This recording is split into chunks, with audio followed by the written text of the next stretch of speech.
So hello everyone and welcome to wise IAS. आज का हमारा टॉपिक है ग्लोबलाइजेशन और सेकुलरिज्म। ग्लोबलाइजेशन अपने आप में एक टर्म बहुत बड़ा मीनिंग संजोए हुए है। हमारे देश में जो इकोनॉमिक रिफॉर्म्स हुए थे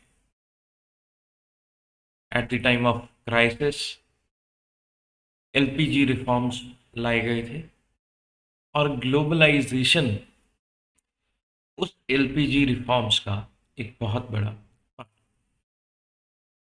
तो आज हम ग्लोबलाइजेशन का इम्पैक्ट, इसके इफेक्ट, इसके कॉजेस, ये सारी चीज इस लेक्चर में डिस्कस करेंगे। अभी तक अगर आपने वाइज आईएएस का ऐप डाउनलोड नहीं करा है तो I will request you all to please download the Wise IAS app from the Google Play Store और Apple App Store. By downloading the app, you will be having access to all the content available. So this is what we provide. Starting with the term globalization. तो globalization है क्या? If we talk about globalization, globalization is an open liberal market where international markets enter due to liberalized rules and regulations। यानी कि ये एक open market है जहां पे अंतरराष्ट्रीय लेवल पे, इंटरनेशनल लेवल पे बहुत सारी मार्केट को एक सिंगल मार्केट प्लेस बना दिया जाता है और जो रूल्स और रेगुलेशंस है, जो नियम है, कानून है, उनको इतना लिबरल, इतना ओपन कर दिया जाता है ताकि ये ट्रेड जो है आपस में ये फ्री हो सके। Globalization in simple terms, it refers to the integration of nations economy with the world economy. So when the economy of a nation is not confined to the nation's economy only, it is open for the world economy. There is free flow of capital, there is free flow of knowledge, there are free flow of humans and industries, whatsoever you can say. The modern globalization originated with the Cold War and disintegration of the Soviet Union. In the year 1991, the driving factors of the globalization were the democracy and capitalism. It was termed as the Washington Consensus on Neoliberalism. So, when after the economic reforms of 1991, globalization came as a revolutionary force. It was a revolutionary force along with liberalization and privatization, the LPG reforms, which has changed the soul of Indian economy as a whole. Globalization is a term which is used to describe the trade, or you can say how trade and technology have made the world a more connected one and the interdependent place on each other.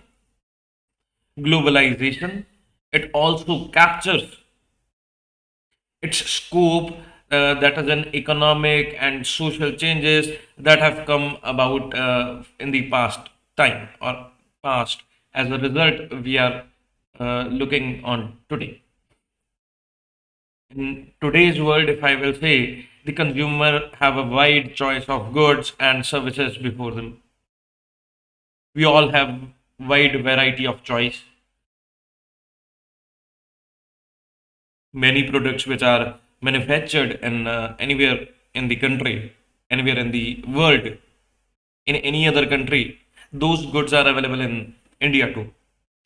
The latest model of you can say the DSLRs, The mobile phones and you can say LED TVs, they are made the leading manufacturers of the world, which are within the reach of everyone whosoever is sitting anywhere in the world.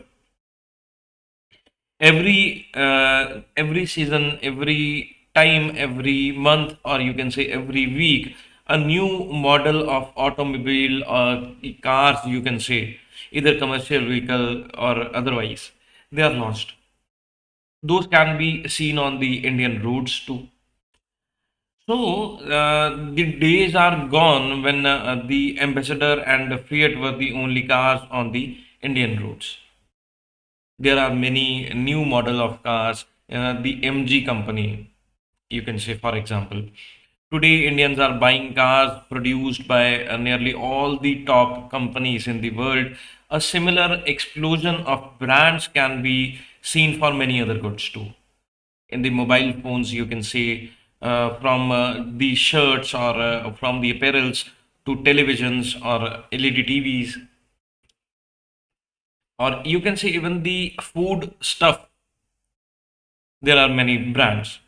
Such a wide ranging choice of goods in our markets is a relatively recent phenomena. It wasn't prior at the time of our forefathers. One wouldn't have found such a wide variety at that time when you can say if we go back 70 to 80 years back, or if you can say if you go back 20 to 30 years, आप अगर पीछे जाके सोचें, in the matters, our market have been transformed too much. How do we understand these rapid transformations? How to understand that before 30 years and today, what is the transformation? What are the factors that brought about these changes, and how these changes affect the life or lifestyle of people living in the country? All of these questions are revolving around one word, that is globalization. So, if we can say, if we analyze the effect, the change in the scenario before 30 years and today, we will know about the effect of globalization in the Indian economy. Globalization have several aspects and can be political, it could be cultural, it could be social, it could be economic, out of which financial integration is most common aspect. There are many kinds of you can say there are many aspects which can be drawn out from globalization. It could be social, economic, political, or but there is financial aspect which is integrated in all of them. India is one of the fastest growing economies in the world, and it is predicted to reach that it would be in the top 3 in the next decade. India's massive economic growth is largely due to the globalization, which was a transformational change that was done in 1990s economic reforms. Since then, the country's gross domestic product (GDP), you will read much about GDP in the economics series, and that has grown at a exponential rate. So, globalization, we can say globalization is a beneficial force. It is a beneficial force. The transfer of technology in the developing countries like India, Africa, like these countries, African countries. So, there is a transfer of technology from one country to other. So, we can say there is a positive scenario. It helps in lifting of economy through worldwide interaction. Entire world becomes global village. For example, the southeast, you can say, the world has become a global village. The marketplace is made one through these reforms. It helps in lifting the economy through worldwide interaction. Next is the increase in competitiveness among the business players. So the competitiveness among the business players is very much increased. Earlier, many of the businesses were having monopoly. By the reforms of globalization, the globe is made one economy, or you can say one village, one global village, where the market is open for everyone and every market is open for that one. So there is increase in competitiveness, because if you can't compete, you can't survive. So the next is strive for better quality of product and less price, and quality and availability is more. So you have to make available the product. You have to just check the quality is good, and the product is side by side with the quality. You have the availability of the product in huge quantity and at the competitive price. So, less developed regions can attract more investments due to the inherent cost of developing. So, the next is the developing or developed states or countries see surge in forex reserves, which helps them with their budget. So when there is a budget constraint, so when there is forex reserve, the investment is increased by the foreign countries, and when there is investment, there is export from that country. They will have much forex reserves. They will have much foreign reserves with them, that will automatically increase the budget of the country. Next is the cultural and social awareness. By reducing the cross border distances, globalization has increased cross cultural understanding and feeling of sharing between the nations. A neutral, globalized society boosts up the rate at which people are exposed to the culture, attitude, and values of the people in other countries, you can say. So, next is to help in decreasing the poverty. It helps in decreasing the poverty when the world is made one market. There is competitiveness. There is definitely increase in the income level. So it will help in decreasing the poverty. Globalization result in the increased trade and standard of living of the people. If the poverty is reduced, so the increased trade is there, there is an increased standard of living, there is a higher standard of living. It hires the competition within the domestic product, capital, and labor markets. So there are three types of market. You will again you will read much about this in economy. There are three kind of market, that is a product, capital, and labor market. So there is higher competitiveness in all of these market. Social justice का जो पहलू है वो आगे बढ़ता है, for example promoting employment जो है, और उस तरीके से सोशल जस्टिस जो है वो प्रमोट होता है. Globalization represents free trade which promotes the global economic growth. When global economic growth is promoted, it creates jobs, makes the companies more competitive, and lowers the price for the consumers. Next is to higher disposable income. There is higher disposable income when you are having much income, and after spending the part of that income, the disposable income which is in your hand. Again, these terms are from the economics point of view, and you will. I'll not be going much of detail what is disposable income and what is the labor market, etc. You will go through these terms in detail in economy classes. But here we just need to discuss that that disposable income which is in the hand of the persons, that is increased. They will have much income to spend. So the next is the increasing globalization in India has the access to markets of the country, to foreign companies seeking to invest, which seeks to invest in the operate within the massive Indian market. So the market is open for the foreign countries too. They can come here and start a new startup. Increase in the employment opportunities happens through globalization. We already discussed. Initially, globalization gave foreigners access to an inexpensive, robust labor force. But as the country has progressed, the labor force has grown more skilled and educated over the time. Now, India has the largest diaspora of the living abroad.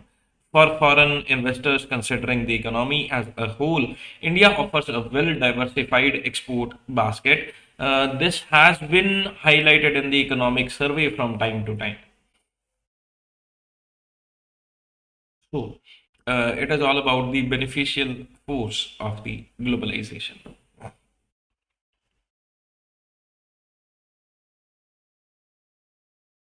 Then next we will discuss the challenges of globalization in the Indian society.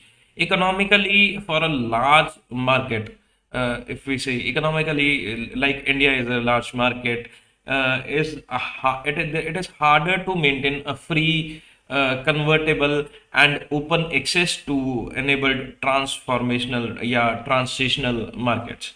If we say globalization is a growing it encourages the growing interdependence in other nations.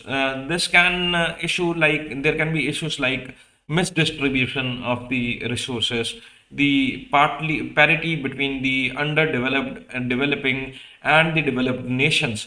The status quo is there in many of the cases. Then next is universalization of the information technology. When we say about the universalization of the information technology, it has boons but also banes. In terms of cyber crimes, if we say, and with other darknet activities, if we talk about the increase in the number of cyber attacks in India is a proof of the universalization of the information technology. Globalization does have a great effect on the ecologies and environments of the nations that need safeguards. That means the lessen the negative effect rather than exploring them without regard to such concerns. They are just exploring it. So ecologies and environments are going worse day by day. The negative effect of globalization in the Indian industry can also be seen. That are coming with the coming of the technology, the number of labor required is decreased, and they resulted in increasing unemployment. So, especially in the areas of the pharmaceutical, chemical manufacturing, and cement industry, with the help of new technology, the number of labor force required for the production is decreased. So, when the labor force required for the production is decreased, the industries are depending more and more on information technology or new technology. You can say there is more unemployment in the country. There are a few challenges for companies due to globalization, such as migration, that relocation or labor shortages, or competition and changes in the skill or as technology changes. There is need of skilled or new skilled laborers that are familiar with the technology. So here are the challenges which occurs with the globalization itself.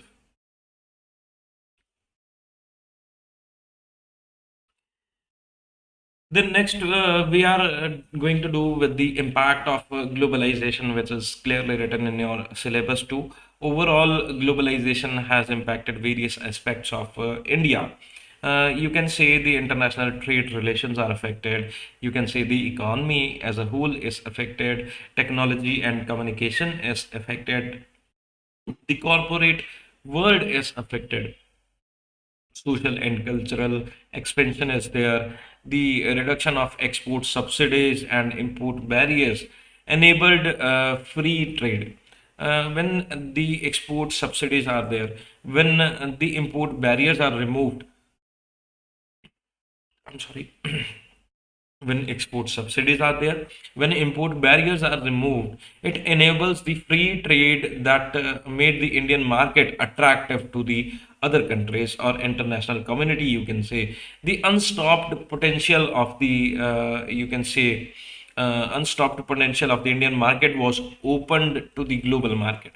And the significant changes were made in the industrial, financial, and agricultural sector, or you can say the healthcare sector. There are many impact of there are, you can say, The impact of globalization is everywhere in every sector. You can say industrial, agricultural, or healthcare sector, everywhere. Next is the impact would be seen on the industrial sector as a whole. It saw a massive influx of both the foreign capital investment. India became a favorite offshore market for the pharmaceutical manufacturing. So, the chemical and petroleum industries are majorly set up in India. This brought advanced technologies and processes that helped in the modernization of the Indian industrial sector. When we talk about the financial sector, prior to the globalization and privatization, India's financial sector have been mismanaged by a combination of corrupt and you can say the government officials. The privatization of the financial space created a much more dynamic and a professional system for the service sector. So, if we talk about the agriculture sector, India still has a largely agrarian society. So, with a significant majority of the country's population that is depending upon the agriculture sector, either directly or indirectly for their livelihood, this new technological capabilities of the farmers have increased. They are having access to new technologies from all around the world, which helps to drive global exports of the Indian products, such as tea is exported from India, coffee is exported from India, sugar is exported from India. And then, if we talk about the positive impact, there is negative impact too. Too, the crime is increased due to large number of population, which is highly influenced by the Western culture and the Western lifestyle. The crime even today is done on the Western culture pattern. So there is influence of drug and drug menace. It has brought us away from the humanity and bring towards money making cycle. Everyone is having how I can increase or how I can double or triplicate my money. So there is misuse of technology, as we already have seen. There is chance of cyber crime. The cyberspace is open.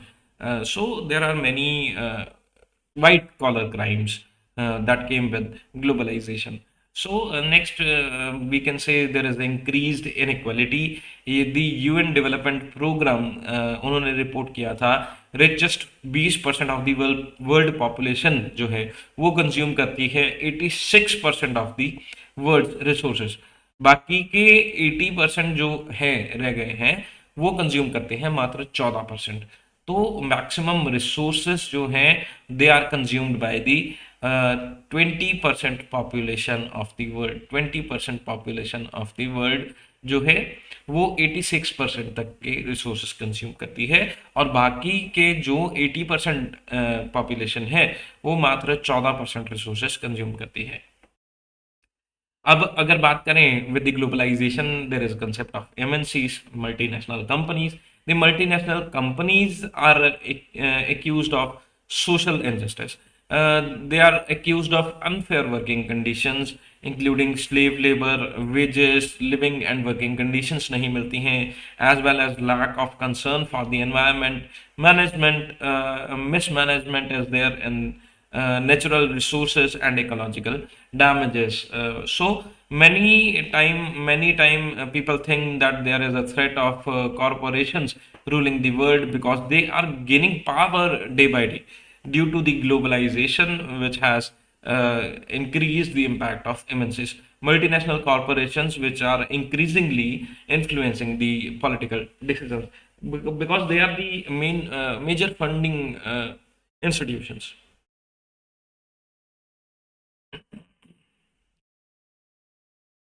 So the next is fail to contribute towards desired gains.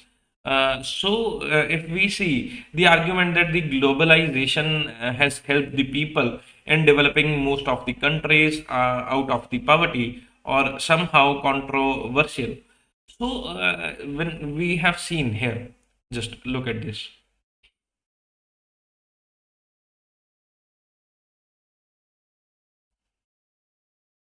here, the point number 8.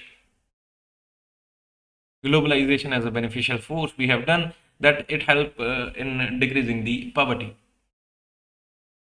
So the argument is controversial because the opinion differ so as the quality of job and quantity of jobs being offered by the globalization is under question.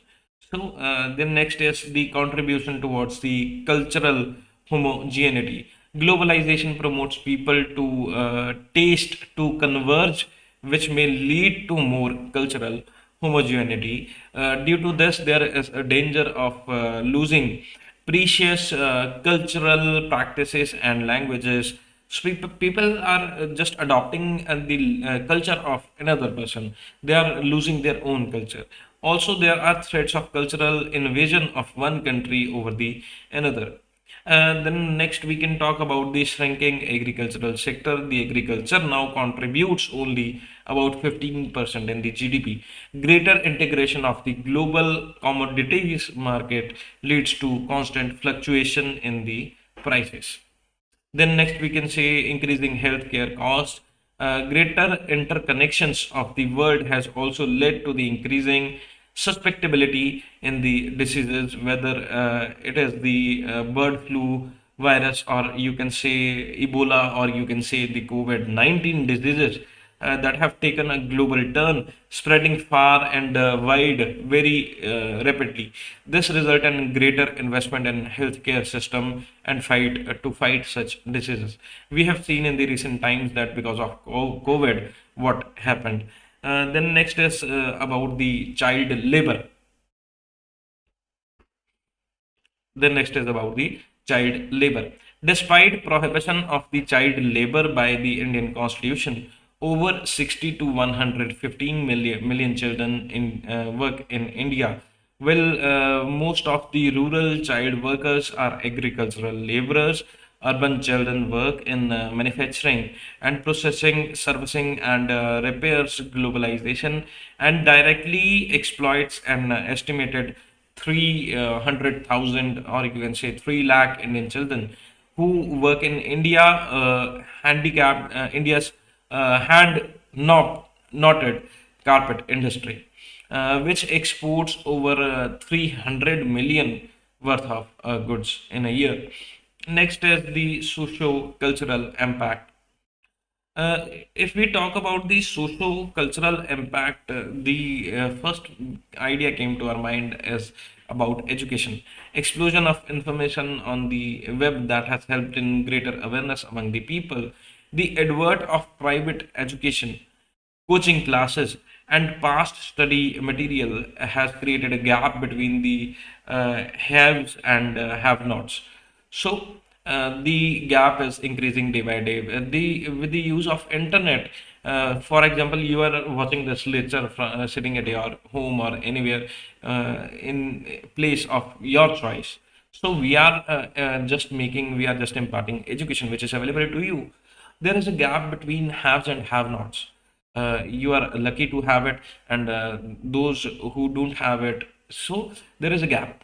Growth of the cities, we can say it has been estimated that by 2050 more than 50% of the Indian population, they will live in the cities. The boom of the service sector and the city centric job creation has led to increasing rural to urban migration. In the last lecture of this urbanization, we have seen the criteria.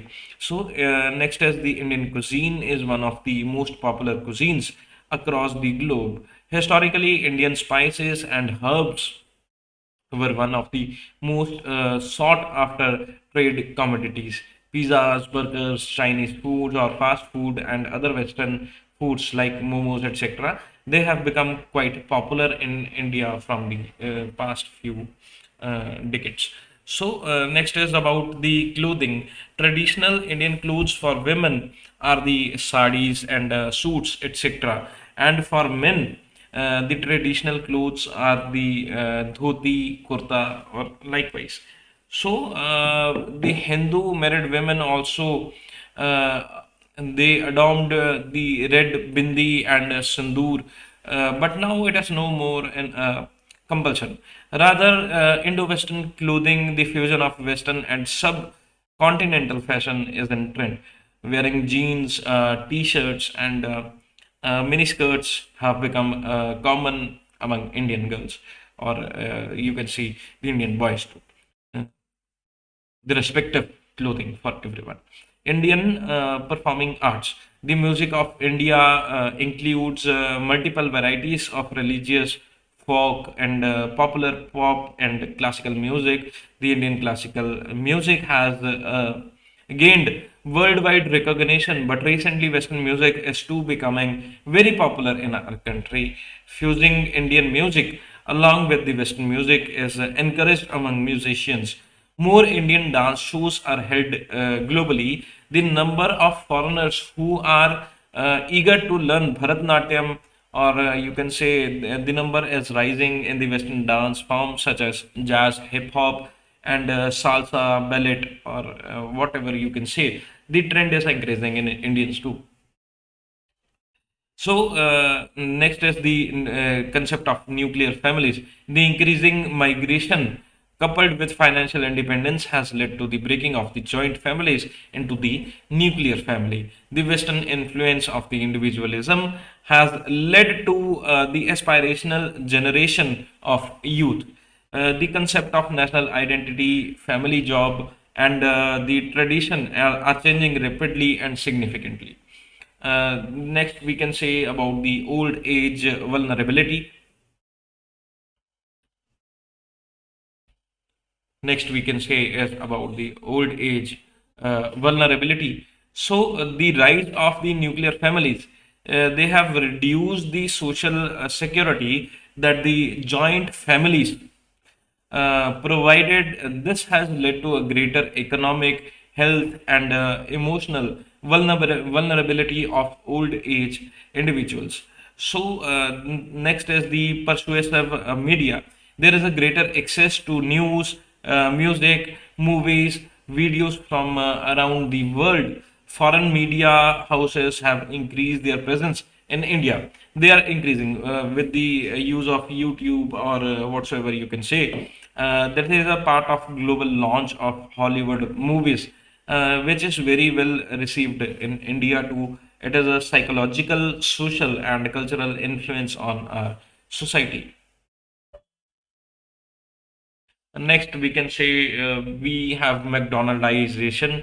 So, with the introduction of McDonald's, and that is a reconceptualization of the rationalization, or you can say moving from the traditional to the rational models of thought and scientific management. The you can say even the Indian restaurants are even made on the lines of these international restaurants. Psychological impact on the Indian society, we can say we have the development of bicultural identity.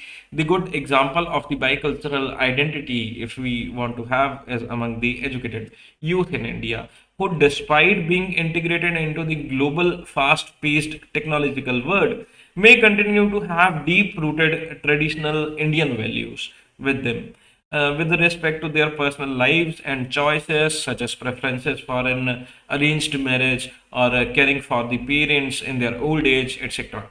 There is growth of self-selected culture, means people choose to from the group that which culture they want to adopt, and what like-minded persons who wish to have an identity that is untainted by the global culture and values.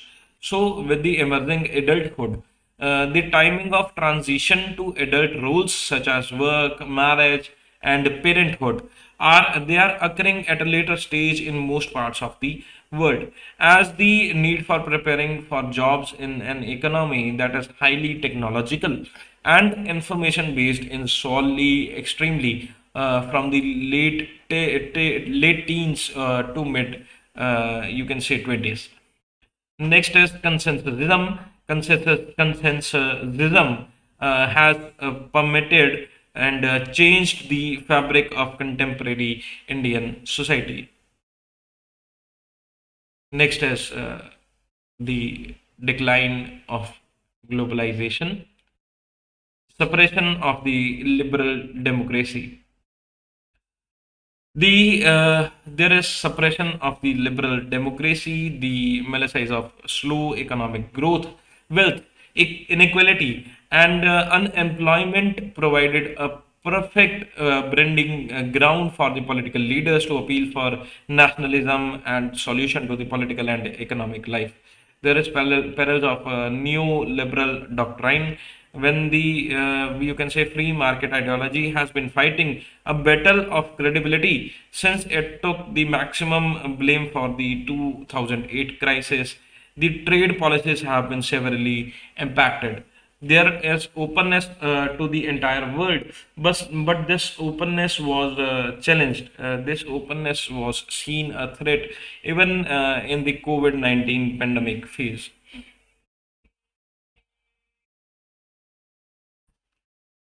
So, if we want to know the effect of globalization on the Indian education, also, there is a profound effect observed on the educational sector due to the globalization, such as a very, you can say, the literacy rate, it is becoming high. Foreign universities are collaborating with the different Indian universities now. They are expanding the reach for Indian students. The Indian educational system embraced globalization through information technology, and it offers opportunities to evolve new paradigms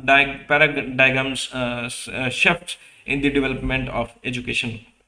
They shift from largely uneducated to Indian industrial society to an information society had gradually taken shape in India. Globalization promotes new tools and techniques, such as you can say email learning, such as you can say flexible learning, you can say the distance education program, and the overseas training program. Many government schemes, you can say that, like new education policy, which was recently introduced, that is pushing for more global education system to make Indian students free from every walk of life at par with the global community. They are making the education system in parity with the global educational system.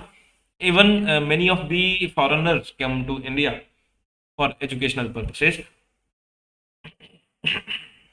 and many of the foreigners come to India for educational purposes, and many of the Indians they are living abroad for educational purposes.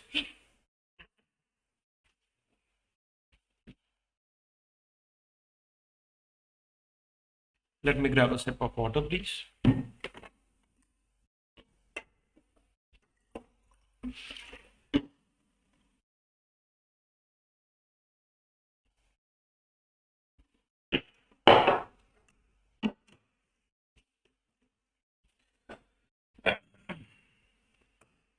Now, we have seen the impact, the causes, and everything about globalization. So, if we sum up, globalization is an age-old phenomena which has been taken place for countries now. We can experience it so profoundly these days because of the increased pace. The globalization has taken the full speed as of now. The presentation of technology and new economic structures are leading to an increased infrastructure. They have grown the interaction between the people as with other things. They have been many positive and negative aspects too. Enormous potential for the economic gains is there. It would be a waste to categorically repudiate the phenomena of globalization.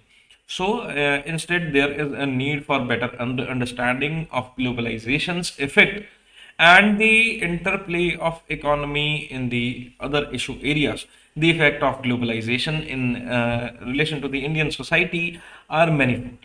They are manifold. There are many effects, and have been we have discussed those effects in detail. The process of globalization has changed the industrial pattern and the social life of the people. This has had an immense Impact on the Indian trade, finance, and cultural system. We have discussed the globalization of the economic, social, and cultural structures happened simultaneously. Previously, the pace of the process was slow, but now the change is happening at a very large pace, and areas are lightning fast speed with the use of information technology. Globalization has resulted in an increase in the production of the range of goods and services. Those are provided. The MNCs have established manufacturing plants all over the world. It has positive effects on India, and the administration is trying its level best to overcome many obstacles and adopt global policies to expand business on international scale. India is surely gaining international recognition, which leads to the strengthening of the economic and political areas. So, truly, globalization has made the world a small place, a whole a lot of different people interconnected in many diverse ways. So, this is what we can say the globalization has resulted in. The next topic for today is about the secularism. So we just here we will discuss the brief meaning of secularism. The term secular means being separate from religion or having no religion basis. A secular person is one who does not own his moral values to any religion.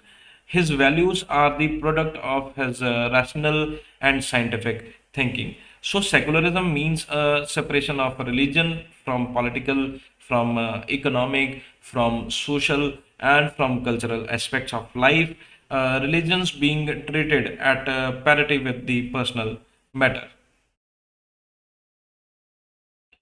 So, uh, if we talk about secularism, the state from religion, the discussion of the state from the religion and full freedom to all the religions and tolerance of all the religions is there in a state. If we talk about the secularism, it also stands for equal opportunities for the followers of all the religions, or all are treated equally. There is no discrimination and partiality on the grounds of religion, that this person belongs to religion A and this person belongs to religion B. So as I have shown here, India is a secular country, and everyone, irrespective of belonging to any of the religion, they are treated equally. So we will, in the next lecture, we will be discussing about brief the history of secularism in India, and what India's perspective, India's philosophy is about the secularism, and what Indian Constitution is talking about secularism. We have done earlier also. We will be doing in brief again. And what is the difference between the Indian and modern or Western secularism? There are many theories of secularism too. We will be discussing that what are the problems and what could be the possible solutions to these problems. So for now, this is all. We will be completing the secularism topic in the next lecture, and we will be starting a new topic altogether with the secularism, the completion of secularism in the next lecture. So, thank you. Have a nice day.